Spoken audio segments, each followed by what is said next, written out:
어떤 흔적이 발견되지 않았다 라고 하는 건 조금 달리 봐야 돼요. 그 사람이 집으로 찾아와서 열어주고 뭔 일이 벌어져서 돌아가시고 이렇게 됐다고 봐야 되겠죠.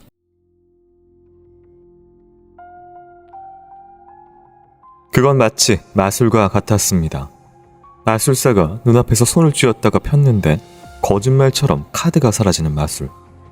분명 있어야 하는데 아무것도 보이지 않았습니다. 2007년 3월 7일 경북 칠곡. 당시 41살의 사채업을 하던 김 씨가 자신의 집 옷방에서 살해됐을 때 경찰은 어떠한 증거도 찾을 수 없었습니다. 피해자는 세탁용 포장용 비닐, 허리띠, 운동화끈, 그리고 빨간색 목도리로 손발이 묶여 있었고 과도화 식칼로 목 부위를 5회가량 찔려 살해당했습니다. 그런데 피해자 우측 손가락 가운데 이 주름에 방어원이 형성되어 있었고 목덜미에 물린 자국 등이 있는 걸로 보아서 살해 전에 몸싸움이 있었던 걸로 그렇게 추정하고 있습니다. 현장에서 발견된 칼이나 다른 범행 도구들에서 지문은 발견되지 않았고 다양한 도구들을 사용했는데도 불구하고 범인의 머리카락 등 어떤 흔적들도 발견되지 않았습니다. 하지만 이상한 점이 하나 있었습니다. 사체가 발견된 옷방이 아닌 침대방에서 범인의 것으로 보이는 270mm 정도의 족족이 남아 있었습니다. 머리카락 한 올 남기지 않을 만큼 철두철미했던 범인이 치명적인 실수를 한 것일까? 경찰은 같은 아파트 위층에 사는 사람에게서 중요한 진술을 들었습니다. 그때가 한 새벽 12시 20분경이었나? 아래층에서 드르르 문소리가 들렸어요. 그리고 한 5분쯤 지나고 나서 거의 한 20분 동안 무거운 게 방바닥 벽에 쿵쿵 부딪히는 소리가 들리고 개 짖는 소리도 나고요. 귀에 거슬려서 내려가 가볼까 하다가 괜히 싸움 날까봐 그만뒀어요. 문소리가 들렸다는 진술에 경찰은 출입문에 초점을 뒀습니다. 피해자가 사는 아파트 출입문은 문이 자동으로 닫히는 장치가 설치되어 있었고 문이 닫히면 자동으로 잠기게 되어 있었습니다.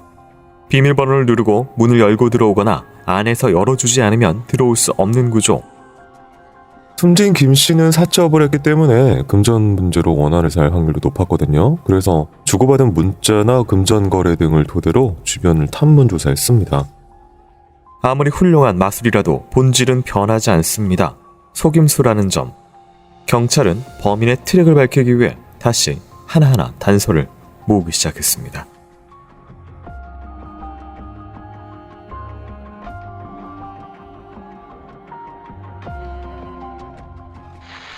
오늘 준비한 사건은 2007년 3월 경북 칠곡에서 벌어진 사건입니다. 피해 여성은 김 씨, 당시 41살이었고요. 사채업을 했었고 자신의 집 옷방에서 결박당한 채 목에 칼 상흔이 있어서 그렇게 발견이 됐습니다. 범인은 족적 외에는 다른 흔적들은 남기지 않았습니다. 결박이 됐는데 이게 생활도구로 결박이 됐다는 점이 있었고요. 목에 칼이 찔렸습니다. 이런 시신의 상태 등으로 무엇을 알 수가 있을까요? 생활도구라고 하면 이게 운동화끈, 목도리, 허리띠 이런 걸로 그냥 쉬운 방식으로 한 것 같아요. 별도의 어떤 도구가 있는 것이 아니라. 네. 그러니까 그냥 집에 있는 거 그걸로 그냥 한 거잖아요. 네. 그 정도로 가까운 사람? 아니면은 딱히 준비가 안 된 상태에서 네. 무엇인가를 이렇게 분노를 한? 근데 그러기에는 오버킬한 것도 아니고 5번 정도? 여기 목 부위니까 경동맥? 근데 방어원도 있고 방어원은 어떻게 형성됐을까? 묶였는데. 네. 이상하잖아요. 그러니까 어설프게 묶은 거죠. 묶는 과정에서 생긴. 아니, 그렇게 봐야 되는 그게 아니라 묶었는데 제대로 안 묶은 거죠. 그래서 꽉 움직일 수 묶은 게 있었다. 아니라 네. 이게 움직일 수 있는 네. 그 상태에서 칼을 찌른. 그러니까 별로 전문적이지도 않은. 네. 거기다가 물린 자국은 왜? 물린 자국이란 거는 몸싸움인데 네. 압도적인 힘을 가진 사람이라고 하면은 네. 물 필요가 있어요? 피해자를 물어서 자기 예를 들어서 손을 빼내거나 이럴 필요까지는 그렇죠. 없겠죠. 그럼 범인이 여자인가? 혹은 힘이 약한 그렇죠. 남자거나. 그렇죠. 계획도 되지 않았어. 네. 주변에 있는 걸로 자기가 편한 걸로 해. 몸싸움도 있었어. 그러니까 범인이 둘이라고 볼 수는 없고 하나인데 여성 혹은 조금 힘이 약한 장애를 가진 이런. 그런데 요 다른 거는 어떤 흔적이 발견되지 않았다 라고 하는 건 조금 달리 봐야 돼요. 그러니까 지금 이게 굉장히 중요한 이유가 지문하고 머리카락이 없었다라는 것은 미리 이제 장갑을 끼거나 머리에 뭘 네. 쓰거나 해서 그러니까 말 그대로 준비를 하고 들어간 이런 복장과 네. 그 다음에 이제 현장에서 있는 도구들을 쓴 것은 사실은 이제 준비가 안 맞죠. 돼간 그러니까 안 맞죠. 상황이어서 그죠, 안 맞죠. 네. 분명히 범행의 행태는 뭐 좀 왜 이렇게 좀 어설퍼. 그런데 여기 증거 하나도 없어. 뭐 좀 이상한데? 그러니까 직업이 사채업을 했다라는 것 때문에 혹시 어떤 문서나 아니면 뭐 어떤 협박? 뭐 그렇죠. 이런 네. 협박을 하면서 너 어디 있어? 그 차용증도 어디 있어? 얘기 안 하면 죽여? 뭐 이런 식의. 네. 일단은 결박을 먼저 협박을 하고 몸싸움을 하고 결박을 한 건가? 아니면 결박을 했는데 좀 약간 좀 어설픈 결박 때문에 이 상태로 뭐 몸싸움이 이루어졌는가? 네. 요 순서도 찾아봐야 돼. 이 소리는 뭘까요? 문 드르륵 열리는 소리가 새벽 그 00시 20분경에 들렸고 드르륵이란 건 이런 거 네. 아닌가요? 이걸 뭐라 여다지문 네. 이렇게 이런 거죠. 네. 그리고 이제 바닥에 쿵쿵 뭐 이런 거는 몸싸움 그렇죠. 같은 몸싸움이라든가 네. 개 짖는 소리 몸싸움. 그러니까 이거는 일단 들어가서 네. 얘기하다가 막 몸싸움에서 네. 뭐 이렇게 하고 뭐 이런. 20분간이라는 것 자체가 역시 굉장히 좀 치열한 뭔가의 움직임이 있었다. 그렇죠. 예. 네. 라는 것 좀 반증하는 것 같고요. 그런데 증거가 없다. 이거는 사실은 이렇게 몸싸움 했을 정도면 사실은 뭐 떨어졌을 거 머리카락이라도 좀 한번 잡든지 뭐. 그렇죠. 네. 그러니까 근데 없다고 하니까 여기는 이제 한번 살펴봐야 된다는 거예요. 네, 알겠습니다. 감식의 실패일 수도 있다는 거. 이거는 이제 원한이냐 아니면 사실 금전이냐도 굉장히 중요한 갈림길이기 때문에 이 목에 좌측 우측의 경동맥을 절단한 공격이었다는 점이 사실 이제 어떤 원한 관련된 걸로 봐야 될까요? 어떻게 봐야 될까요? 이렇게 우측 귀아래 자창, 네. 우측 좌측 경동맥 이렇게 쭉 그죠? 목이 졸린 상태에서 끄악 하다가 이렇게 아니 목을 조르면 목을 졸라서 죽이지. 그것과 여기 자창이 생기고 경동맥 절단 그러니까 두 가지가 다 나타나는 거예요. 왜? 칼로 찌르면 찌르지? 목을 조르고 꽉 몰로 이렇게 하면서 했다? 쓸데없는 동작을 해. 그러니까 이거는 고통을 주려고 하는 것도 아니고 네. 뭔가 이렇게 이렇게 자백을 아니면 뭔가 진술을 얻으려고 하는 상태에서 뭔가 이렇게 하다가 뭐 이게 이중 삼중의 동작이 막 어그려져 나타나는 거예요. 그건 이제 범인의 프로필상 지금 뭔가 그 범죄의 능숙도가 부족한 부분에 있어서 부족하죠. 네. 그 여러 가지 이렇게 했다가 저렇게 했다가 뭐 그런 형태인 것 같기도 하다는 거죠. 네. 그러니까 이거는 잘 봐야 된다. 그러니까 경동맥 절단이라는 거를 하려고 하면은 네. 굳이 뭐 이렇게까지 뭐 묶을 필요가 뭐가 있을까요?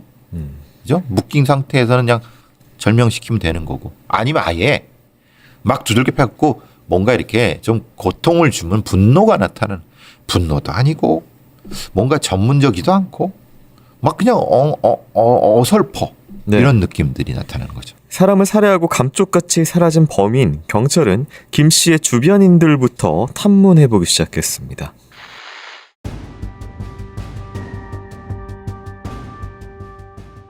피해자 김 씨의 통화 내역을 통해 참고인 조사를 벌인 경찰. 먼저 숨진 김 씨와 언니 동생하며 친하게 지낸 지훈 씨가 용의선상에 올랐습니다. 경찰은 그녀가 사건 당일 숨진 김 씨와 가장 많이 통화했다는 사실을 발견했습니다. 또 박 씨가 숨진 김 씨를 만나기로 했다는 진술도 있었습니다. 김 씨가 우리 다방에서 지윤이를 만나기로 했다면서 기다렸어요. 근데 지윤이가 안 오니까 김 씨가 짜증을 막 낸 기억이 나요. 그러다가 지쳐가지고 나중에는 저랑 저녁 식사까지 했어요. 지인의 진술을 입증하듯 숨진 김 씨는 박 씨에게 이런 메시지를 보냈습니다. 사람 기다리는 게 이렇게 지겨운 줄 몰랐네. 대가리 털나고 제일 오래 기다려본다. 전화 줘라. 숨진 김 씨는 식사 도중에도 계속 연락을 할 정도로 지윤 씨를 만나려고 했고 집에 가는 도중엔 모욕적인 말도 했다고 했습니다. 별 미친 다 보겠다면서 지윤이에 대해 험담을 했어요. 근데 중간에 만나기로 한 건지 어떤 건지는 모르겠는데 집에 가야겠다길래 저는 그때 김 씨랑 헤어졌거든요. 그때가 대략 오후 6시 반일 거예요. 실제로 오후 6시 16분경 숨진 김 씨와 박 씨가 통화를 한 내역이 있었습니다. 그렇다면 김 씨가 이처럼 화를 내면서까지 박 씨를 애타게 만나려고 했던 이유는 무엇이었을까? 박 씨는 결국 사건 당일 김 씨를 만나지 못했다고 했습니다. 언니를 만나기로 했지만 연락만 주고받았고 만나진 못했어요. 그래서 제가 다음날 만나자고 연락을 한 거고요. 근데 그때 이미 언니가 죽어있을 거라고는 몰랐죠. 그런데 사건 당일 김 씨가 만나기로 했던 사람은 또 있었습니다. 바로 김 씨의 남자친구 정 씨. 경찰은 정 씨를 대상으로 참고인 조사를 하던 중 아주 뜻밖의 진술을 듣게 됐습니다. 대략 한 6시쯤인가 여자친구한테 전화가 왔어요. 7시에 미정이가 집에 오니까 다음에 만나자고 하더라고요. 그래서 저는 여자친구 집에 가질 않았죠. 정 씨의 진술이 사실이라면 미정이라는 인물이 김 씨가 사망한 시각 그녀의 집을 방문한 유력한 용의자가 되는 상황. 하지만 박미정이란 인물을 찾기만 하면 풀릴 것 같던 수사는 난관에 부딪혔습니다. 숨진 김 씨 주변에 박미정이라는 인물이 없었습니다. 집에서 만날 정도면은 서로 가까운 사이고 그 정도면 김 씨 주변 사람들도 미정이란 이름을 알 텐데 아는 사람이 없더라고요. 이름은 있는데 찾을 수는 없는 인물. 과연 박미정은 누구일까? 그렇게 단서가 또 눈앞에서 사라져버리는 듯 했습니다.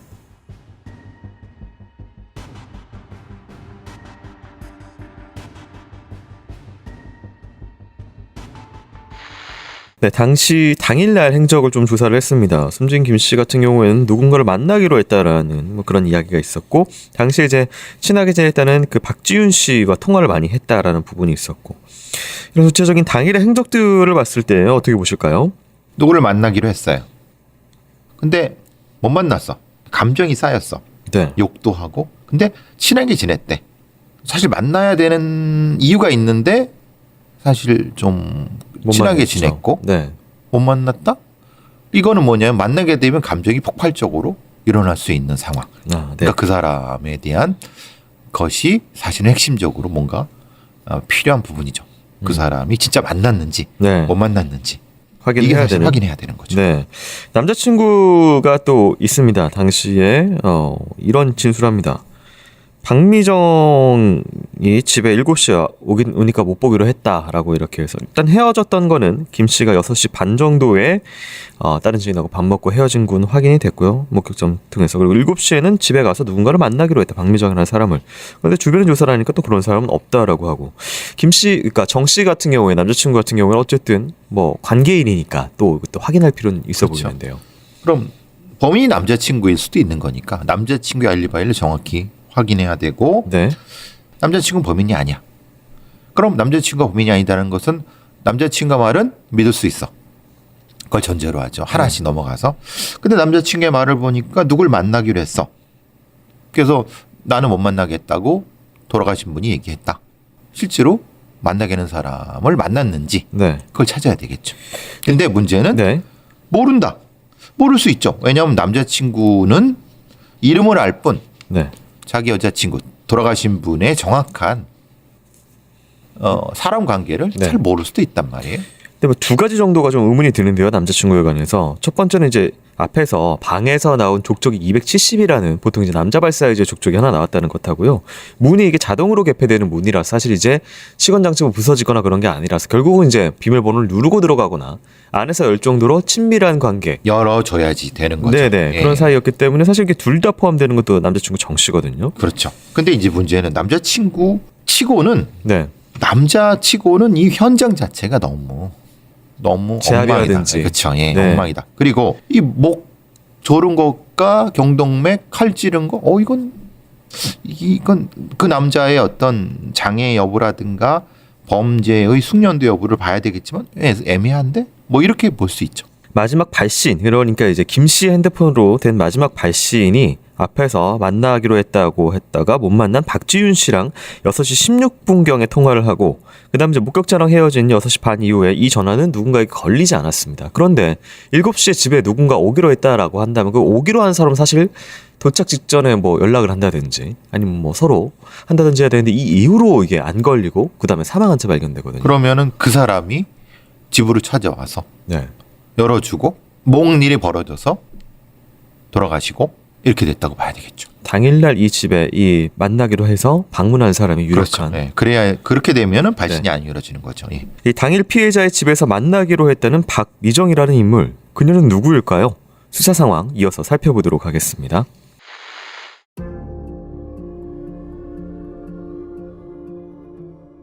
등잔 밑이 어둡다는 말처럼 박미정은 아주 가까운 곳에 있었습니다. 박지훈이 이름을 2개 썼는데 또 다른 이름이 박미정이었던 거죠. 남자친구 정씨가 박미정이라고 진술하는 바람에 좀 다소 혼선이 있었어요. 뭐 일부러 그런 것 같지 않고 뭐 착각을 해서 그런 걸로 보입니다. 박지윤이 박미정임을 확인한 경찰은 박 씨의 집을 압수수색하던 도중 집 욕실에서 혈흔을 발견했습니다. 그러자 박 씨는 사건 당일 피해자 김 씨의 집에 각인했다고 진술을 번복했습니다. 제가 폭력 전과가 있어서 혹시나 살인자로 오해받을까봐 언니 집에 안 갔다고 거짓말한 거예요. 근데 제가 언니 집에 갔을 때 언니는 이미 죽어 있었어요. 그때 피가 묻은 겁니다. 하지만 이상한 점이 하나 있었습니다. 언니 동생 하던 사이인 김 씨가 칼에 찔린 것을 보고도 박 씨는 어떠한 구호 조치나 112 신고 등을 하지 않았던 겁니다. 자신의 전과 때문에 범인으로 오해받을까봐 현장을 빠져나와 김 씨를 만나지 못한 척했다는 박 씨. 의문점은 하나 더 있었습니다. 숨진 김 씨의 집 출입문은 자동으로 닫히는데 박 씨가 어떻게 문을 열고 들어갔을까? 제가 갔을 때 출입문이 5에서 10cm 정도 열려 있었어요. 그래서 손잡이 부분을 손등으로 밀어서 안으로 들어갔습니다. 범인이 피해자를 살해한 뒤 나가면서 문이 닫히지 않도록 닫힘 방지 거리를 걸어놓고 나갔다는 박 씨의 진술. 박 씨는 문에 대한 진술을 다시 한번 바꿉니다. 뼈다귀 모양의 인형이 문틈에 끼어 있었다는 겁니다. 자신이 들어가면서 인형을 빼서 거실로 던졌다는 박 씨. 그녀의 말을 어디까지 믿어야 되는 걸까? 그런데 박 씨에 대한 증언들이 나오기 시작했습니다. 사건이 있던 날 지윤이랑 저녁을 먹었거든요. 근데 그때 제가 지윤이한테 차를 좀 빌려달라고 그랬더니 3일 뒤에 빌려준다고 하더라고요. 근데 며칠 뒤에 저한테 전화를 해가지고 파출소에서 차 가지고 오라고 하는데 저보고 차를 가지고 보름 정도만 잠수를 타면 안 되겠냐 그러더라고요. 도대체 박 씨는 자신의 차량을 왜 숨기려고 했을까? 경찰은 현장에 남은 족적에 대해 수사하다가 묘한 정황을 발견했습니다. 사건 다음 날 박 씨가 평소 알고 지내던 지인의 식당에 찾아와 등산화와 자동차 핸드커버, 목장갑을 화목난로에 넣어 태운 것이 목격된 것입니다. 아니 검은 비닐봉지에 뭘 들고 왔길래 그게 뭐냐고 물었더니 김 씨한테 받은 등산화라 그랬어요. 그리고 며칠 뒤에는 등산화 태운 사실 경찰한테 말하지 말라고 그러길래 제가 받은 건데 뭐 어때? 그러니까 사실 자기가 그 신발 신고 김 씨 집에 들어갔었는데 김 씨가 이미 죽어 있었다 이러더라고요. 박 씨는 지인에게 자신이 그걸 신고 들어간 걸 경찰이 알면 엮여 들어간다고 말하지 말 것을 신신당부했습니다. 박 씨는 신발에 대해 경찰 앞에서는 다른 말을 했습니다. 식당 가는 도로에 웬 비닐봉지가 있길래 주워서 보니까 피랑 흙이 묻은 운동화였어요. 그냥 언니 식당 앞에 던져뒀다가 고기가 흉해서 식당 뒷뜰에 있는 화목 난로에 태운 거예요. 그뿐 아니라 박 씨는 당일 자신의 빌라 1층에 살고 있던 친구의 집에 들러 샤워를 한 후 친구에게는 이 사실을 경찰에 말하지 말아달라고 부탁했습니다. 그녀는 왜 자신의 집을 두고 굳이 다른 집에서 샤워를 했던 것일까? 당시 박 씨는 분홍색 티셔츠와 체육복 바지를 입고 김 씨의 집에 갔다며 이를 경찰에 제출했습니다.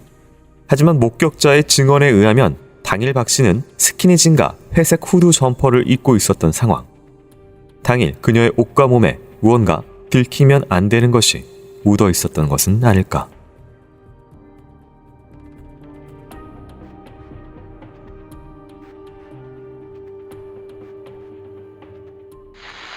이름이 헷갈려서, 그러니까 이름은 좀 2개를 썼다고 해요.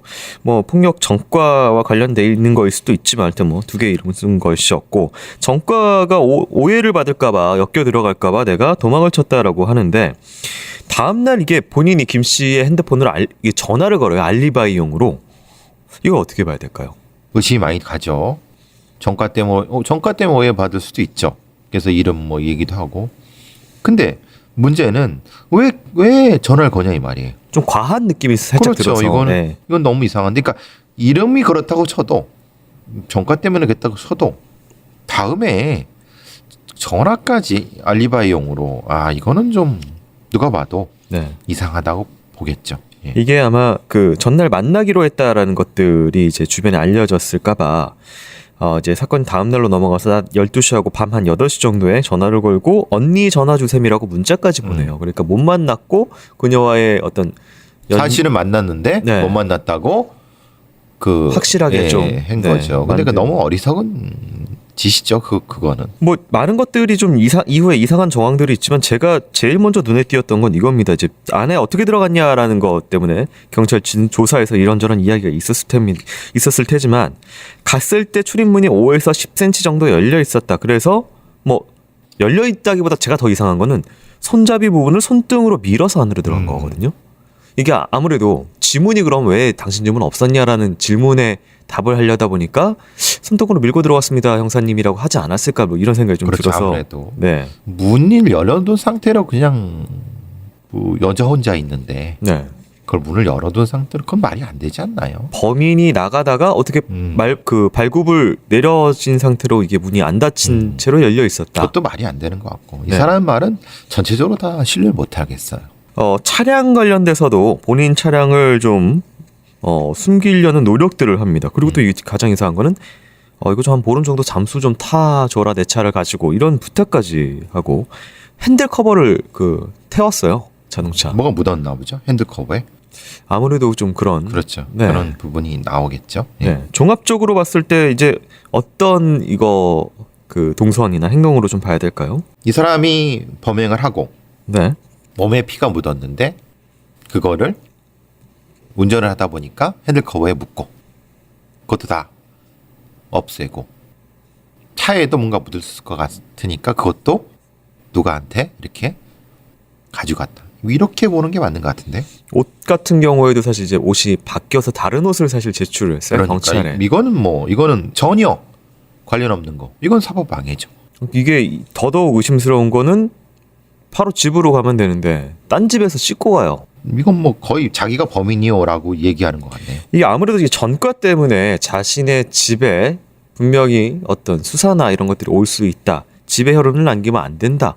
라는 생각이 좀 물론 이게 살인을 했든 아니면은 그 집에서 우연히 피가 묻어왔든. 그런데 그거는 네. 너무 과하죠. 자기 갖는 사람이 죽어 있었어. 그러면은 당연히 신고를 해야죠. 그렇죠. 그건 맞는 거죠. 네. 그러니까 이건 안 했다는 거 하는 거는 이거는 본인이 범인. 물론 그럴 수도 있죠. 과거에 자기가 이런 억울한 일을 당해서 그래서 그랬다라고 하는데 그건 아니잖아요. 자기 폭력 전과가 있는 거지. 살인으로 인해서 뭐 그건 아니니까 이거는 네. 너무 아닌 것 같아요. 등산화 관련돼서 이제 수사 상황을 좀 말씀을 드리면요. 이 등산화 태운 그 난로에서 잔해를 수거를 합니다. 금속 재질의 신발 보호캡이 나오는데요. 이게 무슨 A 하이텍이라는 회사에서 제조해서 여러 대 납품하고 있는 제품이었고요. 근데 이 제품을 쓰는 신발 사이즈는 270에서 290의 안전화에 주로 사용됐었다라는 부분이 있었고 현장에서 270짜리 신발이 자국이 나왔었죠. 그걸 태우면서 가죽도로 돼 있는 거는 탔지만은 이 보호캡은 금속이라서 네. 안 탄 건데 그걸 수거한 거예요. 네, 그렇죠. 문양이 또 중요해 보일 텐데요. 같은 문양의 신발 밑창이 S화학이라는 기업에서 제조해서 D제화의 기업에만 납품하고 있는 제품이었다. 이 D제화에서는 그 앞에 얘기한 A하이텍으로부터 앞에 얘기한 그 보호캡을 납품받아서 안전화를 제작. 그러니까 이게 모든 것이 삼위일체로 만나는 지점이 또 생기네요. 그렇죠. 이 사람이 태운 등산화는 270이고 그걸 가지고 이 범행 현장에 있었던 게 증명이 되는 거죠. 근데 이게 그 준비해 간 거잖아요. 자기 신발 사이즈랑 이 사람 사이즈보다 한 20mm 정도 컸었다라고 그렇죠. 하는데, 그러니까 일부러 나는 그날 어떤 범행을 할 것이고 다른 그렇죠. 사람으로 수사 방향을 돌릴 것이다. 계획 범행이죠, 그럼. 법정으로 넘어간 이 사건.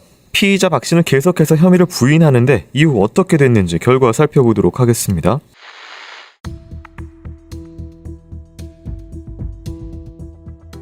(2차) 구속영장 청구가 기각된 이후인 8월 말경 박 씨는 지인들과 술을 마셨습니다.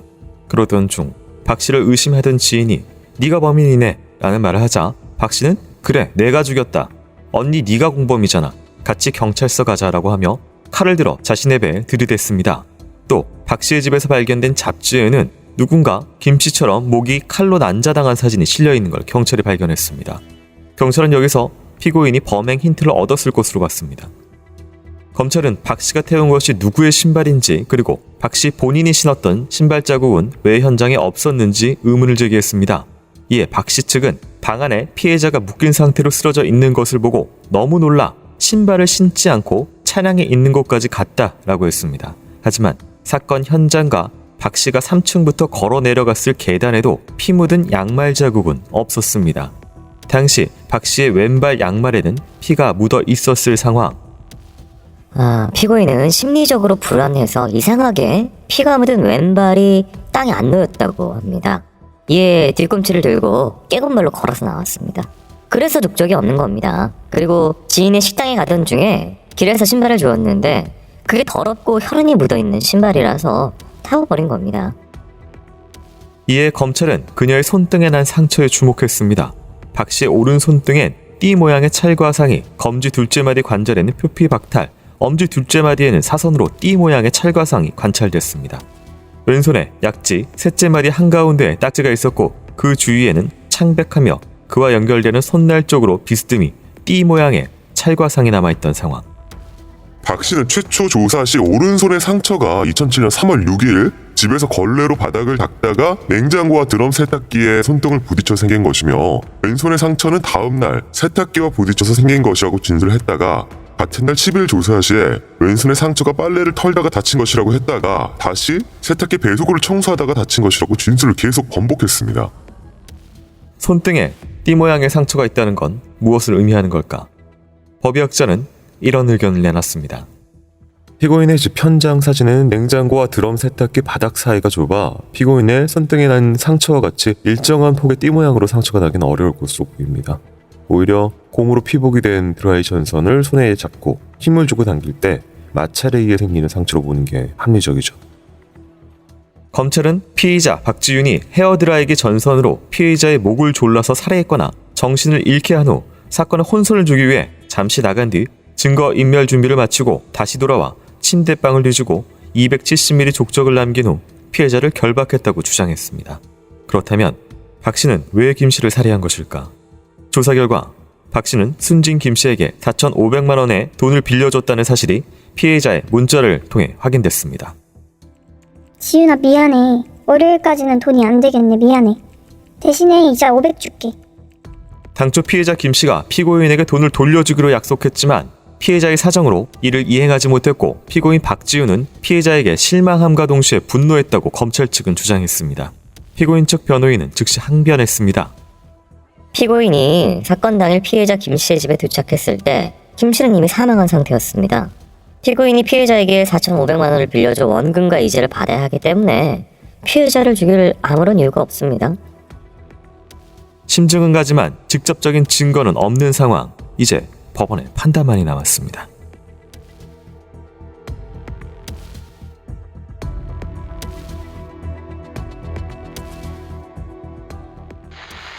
네, 일단은 뭐 중요한 게 이 구두가 타버려가지고 뭐 정확하게 이제 물증으로 매칭되는 거를 증명하지는 좀 못했던 그런 상황이 하나 있었고요. 신발을 타버린 거죠. 네. 네. 족적 같은 경우에는 이제 이거 어떻게 얘기를 해야 될까? 깨금발이라고 하는. 네. 그러니까 왼발이 왠지 내가 뭐 심적인 것 때문에 못 내려놨고 오른발 피가 묻지 않은 오른발 양말을 신고 내가 깨금발로 3층에서 1층으로 내려왔다. 뭐 이런 내용인데요. 그걸 이해를 어떻게 해야 돼? 그게 이해가 되나요?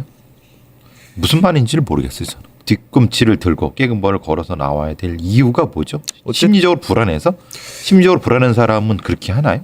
저는 그거는 네, 그런 어쨌든 뭐 말을 맞추기 위한 주장으로 좀 보이고요. 그리고 나서 이제 피고인 그 손에 남아 있는 손등의 상처 관련돼서 이게 좀 이해가 어려우실 것 같아가지고요. 제가 좀 끄는 자체를 좀 하나 가져왔습니다. 그러니까 이제 변호인 측 주장은 이렇습니다. 양손에 보통 이제 우리가 누군가를 살해하기 위해서 오른손에도 한번 끈을 묶고 왼손에도 한번 끈을 묶으면은 이런 식으로 동일한 모양의 양손이 양손을 다 한번 감고 나오는 동일한 모양. 그러니까 손등과 손바닥 양쪽에 다 이렇게 밀착된 끈이 있는 그런 자국이 남아야 되는데 지금 실제로는 오른쪽 손등에는 위아래 뭐 자국이 있지만 왼손에는 그게 없지 않느냐. 이게 어떻게 사람을 죽여서 난 상처냐라고 이제 주장을 하거든요. 거기에 비해서 이제 법의학자 쪽은 오른손은 그러니까 위아래가 다 감긴 동그랗게 감긴 고정시켜야 모양인데 되니까. 대신에 왼쪽이 이렇게 손 안쪽에만 주먹으로 쥔 손 안쪽에만 선이 지나가게 해가지고 당기었을 경우에는 이게 가능한 모양이다라는 주장이거든요. 변호사의 주장대로 헬레고 하면은 이렇게 양손을 다해서 이렇게 해야 되는데 이건 참 말이 안 되는 게 네. 지금 급박해서 죽여야 돼요. 네. 그죠? 그러면 앞에 사람이 있잖아요. 네. 그러면 이렇게 있고 있으면은 그 사람이 어떻게 할까요? 달려들겠죠. 도망가거나 달려들까요? 네. 왜 네. 이렇게 되니까 네. 이걸 한 건 자기도 묶여 있는 거잖아요. 쉽게 말하면. 양손이 다 끈으로 묶여 있죠. 그렇죠. 네. 그럼 보통 조금씩 살근살근 다 가려면 어떻게 해야 되죠? 한 손엔 그렇죠. 묶고, 네. 요렇게 하고 가야죠. 한 손만 준비된 예를 들어서 그렇죠. 묶여서 준비된 상황으로. 네, 그래야지. 그래 그 다음에 돌아섰을 때 뒤집어 씌운 다음에 네. 이걸 이렇게 하는 게 범행의 순서에 맞는 거예요. 그러니까 네. 말하자면은 여기서 주장하는 데는 두 손을 이렇게 하는 것이 힘을 주는 거는 맞아요. 네. 그죠? 맞는데 현장 상황에서 이렇게 기다리고 있으면은 피해자가 도망가거나 아니면 다른 걸로 하죠. 이걸 목을 했다고 했을 때 많은 어떤 사례에서 네. 한 손만 지지대를 하는 경우가 많은 거는 왜냐 기습을 하거나 해야 되기 때문에 당연히 한 손은 자유로워야 되는 거예요. 그러니까 법의학자 말이 맞는 거죠. 그런데 이 부분은 좀 문제가 된 부분이 하나가 헤어드라이기 전선을 좀 특정을 했어요. 당시 이제 굵기가 동일하다라는 부분 때문에 특히 이제 집에서 있는 그걸 이제 이야기를 하는데 후일담으로 이제 이 피고인 측에서는 이 부분에 대해서 강력하게 물고 늘어지면서 부정을 하는 부분이 있거든요. 다른 전선일 수도 있어요. 네. 그러니까 그건 특정을 좀 꼭 헤어드라이라고 특정하는 거는 이 재판 과정에서 반경을 당할 수 있기 때문에 요건 네. 조금 헤어드라이의 전선 같이 네. 그런 류의 전선이라고 얘기를 했으면 더 나았을 거라고 사실 뭐 생각합니다. 그런 얘기를 하려다가 자기도 모르게 특정됐을 그렇죠. 수도 있는. 왜냐하면 헤어드라이가 뭐 보였고 그랬을 수 있는 거니까. 근데 네. 그거는 위험한 거는 판사들한테 이거 일종의 그런 선입관을 네. 줘요. 헤어드라이. 근데 그것에 대한 반격이 들어와서 네. 되면은 자신의 논리가 조금 무너질 수가 있어요. 왜냐하면 헤어드라이 이건 한쪽이 무겁잖아요. 달려 있잖아요. 네. 그러니까 저렇게 들렸는데 그게 가능해? 뭐 이런 식으로 했는데 중요한 건 그게 아닌 거죠. 선을 어떻게 썼느냐의 핵심이니까 네. 꼭 헤어드라이고 하면 안 되죠. 자, 이게 방법론이 그럼 조금 나왔습니다. 이제 끈을 어떻게 이용을 했는지, 뭐 근데 칼로 어떻게 했는지. 근데 이게 돈 관련된 분명 갈등 상황이 있었다고 해요. 그리고 이제 돈을 사실은 내가 받아야 되는데 안 주고 있는 상황이면은 사실은 이제 돈을 받기 위해서는 죽이면 안 되죠. 일단 전제로. 그렇죠. 예. 변호인 측도 그걸 주장을 했고요. 동기가 없는 거죠. 네. 동기가 이상하다는 거죠. 이것도. 사실은 그래서 이게 바로 이렇게 죽인 게 아니라 예를 들면은 고통을 좀 주려고 했다. 그래서 일혈점이 생긴 거일 수 있다. 일명 좀 혼내준다. 그렇죠. 돈을 안 갚는 거. 해갖고 네. 해? 막 했는데 한 상태에서 그러다가 쓰니까 다시 결박을 했어. 반항하고 격해지니까 사실은 처음 목적보다 더 나간 범죄를 했을. 그렇죠. 결박을 한 후에 네. 야, 너 돈 빨리 안 갚아? 막 이런 식으로 네. 협박을 하고 이랬어. 왜냐 얘는 이 범인은 폭력 전과가 있으니까 그거에 네. 익숙하단 말이에요. 칼 가지고 했는데 그때 얘기가 나왔을 수 있죠. 뭐냐? 욕도 나오고 그리고 결박이 어설펐어. 네. 그러니까 반항을 한 거지. 막 거꾸로 공격을 한 거지. 네. 그래서 이제 찌르다 보니까 죽게 되는. 죽이려고 했다고 하면은 네. 아니 자기 돈을 갚아야 될 사람을 죽이는 채권자가 어디 있습니까라고 변호인이 역공을 한 거죠. 네. 그러니까 이 과정을 잘 설명했어야 된다. 뭔가 현장에서 이중적인 모습이 나타나는 건 어쨌든 그렇게까지는 할 생각이 그렇죠. 없었다는 부분하고 예, 일종의 네. 감금 협박 정도까지. 그리고 이제 본인의 범죄를 은닉하기 위해서 추가적으로 2차적인 뭔가 있으니까 그게 약간 좀 뜨어서 그렇죠. 안 맞는 예. 부분이 그래서 제가 말씀드린 게 네. 뭔가 계속 안 맞는 균형이 안 맞는. 그건 이제 그렇게 설명을 했어야 되는데. 예. 네, 알겠습니다. 자, 오늘 방송 마무리하기 전에요. 전하는 말씀 좀 듣고 오도록 하겠습니다. 정말 기묘한 일이야. 교수님 무슨 일이세요? 자네 크라임이라는 채널 아나? 아, 그 훌륭한 채널이라는 이야기는 들었습니다. 예, 거기 PD는 뭐 쏘쏘. 그래도 프로파일러는 very good, excellent 하더군. 굉장히 가짜 뉴스 같은데요? no. 그런데 그 훌륭한 채널 시청자를 보니 구독을 안 하고 보는 사람들이 더 많더라고. 안 돼. 구독을 하면 새로운 에피소드가 PD에 바로바로 뜰 텐데. 허허, 이거 참. 훌륭한 프로파일링 다 놓치시겠네. 여러분의 구독과 좋아요가 프로그램의 유지와 성장에 엄청 큰 힘이 됩니다. 구독해주세요. 제발. 제발. 재판부는 이번 판결을 피고인이 범행을 극구 부인하는 살인 사건에서 뚜렷한 직접 증거가 없음에도 간접적인 여러 정황 증거들 및 경험칙과 논리 법칙에 의해 피고인의 유죄를 인정하고 우발적 살해 범행에 대해 중형을 선고한 점에 그 의의가 있다라면서 최종 2심에서 징역 14년이 확정이 됩니다. 네, 어쨌든 앞서서 얘기한 그 신발이라든지 뭐 칼 이런 범행 도구들은 이제 확보를 못한 상황에서 재판이 진행된 모양이에요. 어떻게 보실까요? 그러니까 직접 증거가 소실된 거죠. 네. 근데 논리적 상황 전개에 의하면은 살인은 아니라 하더라도 상해치사, 폭행치사, 감금치사 거기까지는 가는 것 같아요. 그러니까 이거는 사실 기소 자체가 조금 불비할 수도 있어요. 근데 사람을 죽인 건 맞는데 살인의 뭐 고의가 있는 것은 아니고 괴롭힘과 협박과 감금을 통한 뭔가를 하다가 결국은 마지막에 죽게 되는. 네. 그러면 아마 형량은 이게 맞을 수도 있어요. 피해자 어쨌든 지금 언니 동생 하는 사이였고요. 본인이 어쨌든 돈을 빌리긴 했지만 변제를 위해서 노력을 하고 있었다. 결국은 만남까지 그렇게 따로 가질 정도였는데요. 정말로 불시의 어떤 사건이었고 불의의 죽음이었던 걸로스로 보입니다. 피해자분의 명복을 빌면서 오늘 크라임 여기서 마치도록 하겠습니다. 교수님 수고 많으셨습니다. 고맙습니다.